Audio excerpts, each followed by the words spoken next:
بسم اللہ الرحمن الرحیم۔ السلام علیکم۔ اب خالد بن ولید رضی اللہ عنہ کی نظریں حرا پر لگی تھیں۔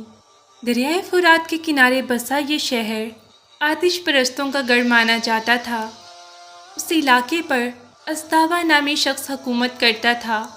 ازادبہ نے خورنک نام کا ایک ایسا شاندار محل بنوا رکھا تھا جس کی مثال مدائن سے روم تک نہیں ملتی تھی۔ اس بے مثال محل کے باغات دور دور تک پھیلے ہوئے تھے۔ کہا جاتا ہے کہ اس محل سے کسریٰ ایران کی ضیافت طبع کا سامان مہیا کیا جاتا تھا۔ جب مجاہدین اسلام نے کشتیوں میں سوار ہو کر اس شہر کا رخ کیا تو ازدبہ نے دریائے فرات کے پانی کا رخ نہروں کی طرف موڑنے کا حکم دے دیا۔ اس کام کی نگرانی کے لیے اس نے اپنے چہیتے بیٹے اور ولی عہد کو بھیجا۔ اس کا مقصد یہ تھا کہ اسلامی لشکر کی کشتیاں دلدل میں پھنس کر تباہ ہو جائیں۔ حضرت خالد بن ولید رضی اللہ عنہ جو ایک ماہر جنگجو تھے، دشمن پر ہمیشہ نظر رکھتے تھے۔ چنانچہ ازادبہ کی چال جو ہی خالد رضی اللہ عنہ کے علم میں آئی، انہوں نے بجلی صفت سواروں کو خشکی کے راستے اس جگہ پہنچ کر دشمن کو تباہ کرنے کا مشن سونپ دیا۔ کہا جاتا ہے کہ یہ سوار ریت کے بگولے اڑاتے اس قدر حیران کن رفتار سے بند باندھتے دشمن کے سر پر جا پہنچے کہ اسے خبر ہی نہ ہوئی۔ اللہ کے ان سپاہیوں نے آن کی آن میں اس دشمن دستے کو خاک میں ملا دیا جس کی قیادت حرا کا ولی عہد کر رہا تھا۔ ازادبہ ابھی اپنے لاڈلے بیٹے کی موت پر سکتے کی کیفیت میں تھا کہ اسے ایرانی شہنشاہ اردشیر کے مرنے کی اطلاع بھی مل گئی۔ یکے بعد دیگر ان وحشت ناک خبروں نے ازادبہ کے حواس چھین لیے اور وہ اپنا سب کچھ چھوڑ چھاڑ کر نامعلوم منزلوں کا راہی ہو گیا۔ کہا جاتا ہے کہ اسے آخری بار مدائن جانے والے راستے پر دیکھا گیا تھا۔ خالد رضی اللہ عنہ جب خرنک کے شہرہ آفاق محل میں پہنچے تو اسے اپنے مکینوں کے بے وفائی پر افسردہ اور اجڑا ہوا پایا۔ آپ رضی اللہ عنہ جب احتیاطاً ایک طویل چکر کاٹ کر ہرا پہنچے تو اس کے دروازے کھلے دیکھ کر حیران رہ گئے۔ شہر میں داخل ہوئے تو معلوم ہوا کہ شاہی افواج مسلمانوں سے خوفزدہ ہو کر مدائن کی طرف فرار ہو گئی ہیں۔ ہرا فتح ہو چکا تھا، لیکن اس کے ارد گرد 4 مضبوط اور مشہور قلعے تھے جنہیں فتح کیے بغیر ہرا پر قبضہ کوئی معنی نہیں رکھتا تھا۔ یوں تو ان 4 قلعوں کے محافظ بہادر اور جابر جنگجو تھے، لیکن ان میں سے کسریٰ ابن بغیلہ نامی قلعے کا قلعے دار عبد المسیح بن عمران 4 قلعوں کی اصل طاقت مانا جاتا تھا۔ اس کو عراق کا شہزادہ بھی کہا جاتا تھا۔ باقی 3 قلعے دار اس کے زیر اثر تھے۔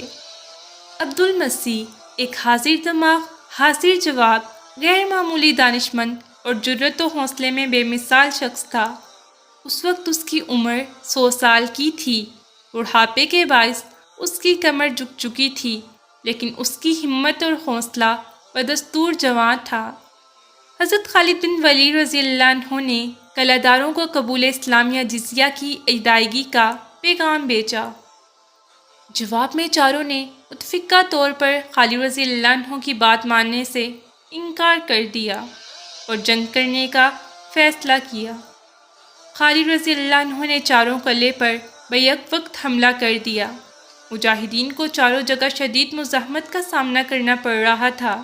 فریقین کے درمیان مقابلہ سخت تھا۔ حضرت خالد رضی اللہ عنہ نے 4 قلعوں کو ایک ہی روز فتح کرنے کی خواہش ظاہر کی تھی، لیکن قلعوں کی بلند فصیلوں سے مجاہدین پر تیروں اور منشنقیوں کے ذریعے مٹی اور پتھر کے گولے کی بارش ہو رہی تھی۔ دوسری جانب مجاہدین کے بلندی کی طرف چلائے جانے والے تیر اس طرف کارگر نہیں ہو رہے تھے۔ اس صورتحال سے دشمن کے حوصلے بلند تھے۔ ادھر یہ حالات خالد بن ولید رضی اللہ عنہ سے بھی پوشیدہ نہ تھے۔ انہوں نے بغور صورتحال کا جائزہ لیا، پھر انہوں نے اپنے لشکر سے ماہر اور طاقتور تیر اندازوں کو الگ کر لیا۔ پھر انہیں حکم دیا کہ وہ اپنی حفاظت کا خیال رکھتے ہوئے ممکنہ حد تک فصیل کے قریب ہو جائیں، پھر اچانک تاک کر فصیل پر متعین دشمن کا نشانہ بنائیں۔ خالد رضی اللہ عنہ کی ماہرانہ جنگی حکمت عملی کے نتیجے میں دیکھتے ہی دیکھتے فصیل پر پہرا دیتے درجنوں سپاہی موت کے گھاٹ اتر گئے۔